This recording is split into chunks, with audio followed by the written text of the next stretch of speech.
On May 4, 1429, 5 days after her arrival in Orleans, Joan of Arc suddenly sprang up from a quick nap and called out to Louis, her page-boy. "Ha, bloody boy!" she had cried. "You did not tell me the blood of France was being shed." A French force of 1,500 men was indeed at that moment staging an assault on the Bastille of St. Louis, an English fortification east of the town. Who ordered the assault no one knew. How Joan herself knew no one could explain. But she roused who she could and rushed to join the assault. The time to ask questions would come later, but there was no time to lose. An outburst of high spirits likely among a motley group of armed Frenchmen of different affiliations had lost steam meanwhile, so they were in retreat when Joan came upon them. She quickly rallied them and led them back to the fort. This was her first battle, wrote a French chronicler, the equivalent at the time of a war correspondent. With her white banner and armor, she was the shining inspiration for victory. About 140 English were killed and 40 captured. The fortification, he added, was entirely demolished and delivered to fire and flame. 5 days earlier, John the Bastard of Orleans had called a war council, and only upon Joan's insistence would he allow her to join the briefing on the town's defenses, and where the enemy had encamped, and their fortifications, almost a dozen of them, mostly to the west and south of the town, including one or two, not very well defended to the east. But there was some housekeeping to be done in the days ahead, John had declared, and so there was to be no fighting, while the town embraced and absorbed, and was brought around, by the influx of fresh goods and men. So Joan had spent the next few days prowling around the town's positions, and then scouting the English fortifications. And then, quite beside herself, she'd climbed to the town's farthest defense position to call out and trash-talk the English. "Wait, what? I'm kidding." Joan had very properly admonished the English to yield yourselves at God's command, and your lives would be safe. To which the English had right improperly yelled back in reply, "Do you wish us to surrender to a cowgirl?" But while that kind of divinely inspired trash talk would soon work its way to put steel in the spines of French troops and citizens, and then to plant fear in the hearts of the enemy, the military brass had had other ideas. They'd held another council without Joan, and had come out of it deciding that since they were now reinforced and well supplied, they were eminently settled for continuing the siege. According to witnesses, Joan had been in no mood to settle, and very badly wanted a fight instead. On her return I saw she was quite vexed as she told me that the captains had decided not to attack the English on that day. Her pageboy would later testify. Louis de Cout was his name, he was 14 years old at the time. But after venting her disagreement, Joan had reportedly lain down to take that nap, only to awaken shortly after to catch her appointment with destiny.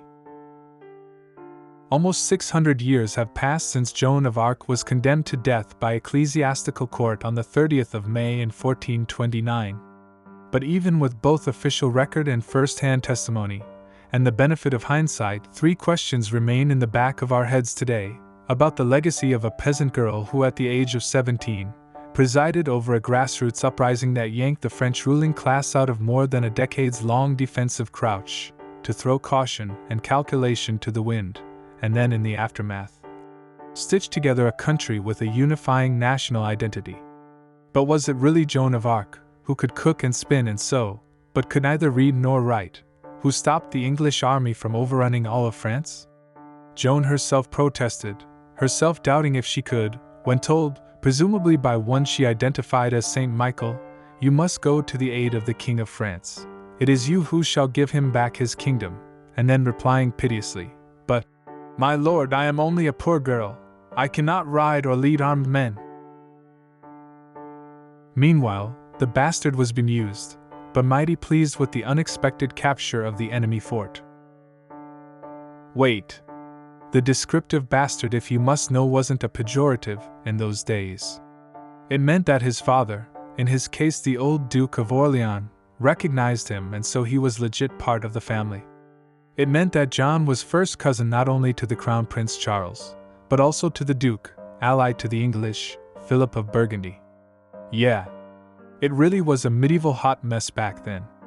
2 years earlier, in the first breakthrough for the French in more than a decade, John and La Hire had lifted the Anglo-Burgundian siege of Montargis, just 50 miles east of Orléans. Then John came to take over the town's defenses not only because his half-brother, the current duke, had fallen into enemy hands at Agincourt, and would spend the next 25 years in an English prison, but also because he was possibly the best person at this time to fight the English alongside Joan. Him and La Hire. But on that 4th of May, the bastard manned up and told Joan, "This is your victory," likely looking at her with new eyes. The cowgirl had gone and won her first battle and destroyed an enemy fortification. Still in all, she had opened the road east to an unobstructed flow of supplies and movement of troops. And everyone on the council would agree, no more needed to be done. Surprisingly, Joan took this decision with good grace. It turned out that Joan would not allow fighting on holy days, and the next day was Ascension Thursday, a holy day. In Joan's book, it was a day of rest. But the very next day, on May the 6th, Joan led the army out again, and across the river on an improvised bridge, to the fort of St Joan. She may have had words with the bastard on her way out, but Joan said, "You have been to your council and I have been to mine. Believe me that the counsel of my lord will be accomplished, and will stand, and this counsel of yours will perish." The English troops manning the fort saw them coming, and reportedly abandoned their position without a fight, and the Frenchmen neutralized and took control of a second fortification. 2 down, 9 more to go. The English retreated to their main fortifications, an abandoned friary of the Augustines and a bastion guarding the gatehouse and bridge towers on the south end of the bridge. Altogether a well-fortified complex of structures that had blocked access to the town all throughout the siege. The rest of the army went in hot pursuit, with Joan and La Hire leading the charge. By day's end, the old friary at the mouth of the bridge, earlier abandoned by the French and subsequently fortified by the English for the siege, had fallen. Joan was on a roll. Yet again, the knights held a council that night and, yet again, didn't invite her. Joan would later be informed that sure they'd won a great victory that day, but with the city full of supplies and its defenses reinforced, it was, and I quote, "not deemed expedient that the army should go into battle the next day." Joan appears to have quickly learned to take this in stride, but turning to her confessor, is said to have warned him that she would be wounded in battle the next day. You might find it strange that seasoned fighting men like John of Orléans and La Hire, not one coward between them, would after getting reinforcements and fresh supplies, choose to twiddle their thumbs at the enemy instead. This was because both men answered to one of two factions, in a debilitating power struggle between two top advisors in the Dauphin's court. Unfortunately, John and La Hire happened to be on the wrong side of history, the side that opposed support for Joan of Arc and her initiatives. The faction that advised the Dauphin to pursue instead avenues of appeasement and conciliation through dilatory ceasefires and truces that served only to give the enemy time to regroup and rearm. And so the second question is, was Joan of Arc really sent by God? Joan believed with all her heart that this was so. She herself doubted very much at first, whether it was indeed Saint Michael who was speaking to her. He had the form of a man. Majestic, she said, honest and wise, with wings and a crown on his head. But then his advice, initially broad, simple, and commonplace, became granular and specific. Instructions as to who, what, when, where, and how. And then only after he showed her, in Joan's words, many things, likely predictions and revelations, did she come not only to believe it, but to know it. It is said that what finally convinced the garrison commander Robert de Baudricourt to send Joan to the Dauphin, after turning her away more than a few times, was when she told him about the serious setback being suffered by the French in the Battle of the Herrings, as it was happening, a couple of 100 miles away. The bastard of Orléans himself would come to believe it as well. "I think that Joan was sent by God," he would later testify. "Her behavior in war was a fact divine, rather than human, and many reasons make me think so.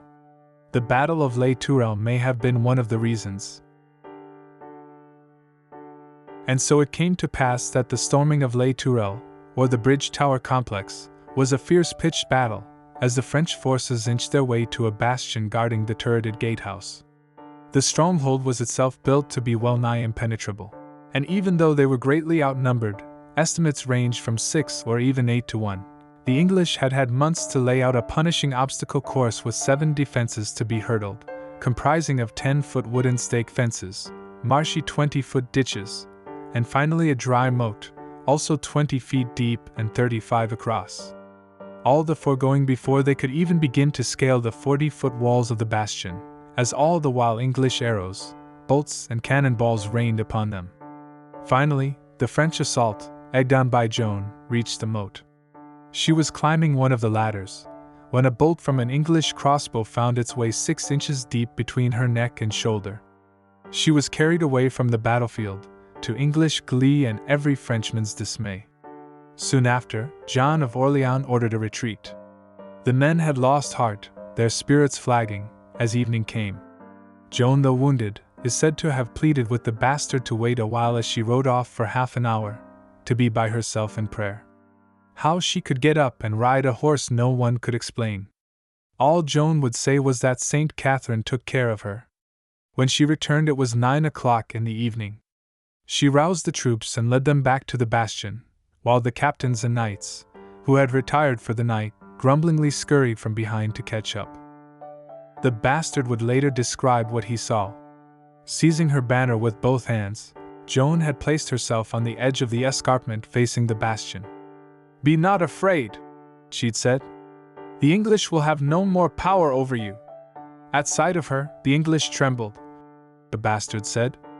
Our people, on the contrary, took courage and began to mount the ramparts. "In! Quickly!" cried Joan. "The place is yours!" It spooked the English soldiers. Believing that Joan had risen from the dead, they turned tail and made for the drawbridge to Les Tourelles. The English captain Sir William Glassdale and his lieutenants took the rear to protect the disorderly retreat. But the townspeople of Orleans had done their bit earlier, by sending a barge of lit firewood and other flammables under the bridge. Sadly, the drawbridge gave way, as Glassdale and his remaining men took their turn to cross it, and they drowned in the river. Indeed, there were those who in the aftermath would say the odds were that it could not be done, but the French took the bridge towers that night, the 4th fortification to fall into their hands in 4 days. So, last question. Did God then take sides? This? In a protracted war between 2 Roman Catholic countries, where both armies were known to pray and make confession before waging battle.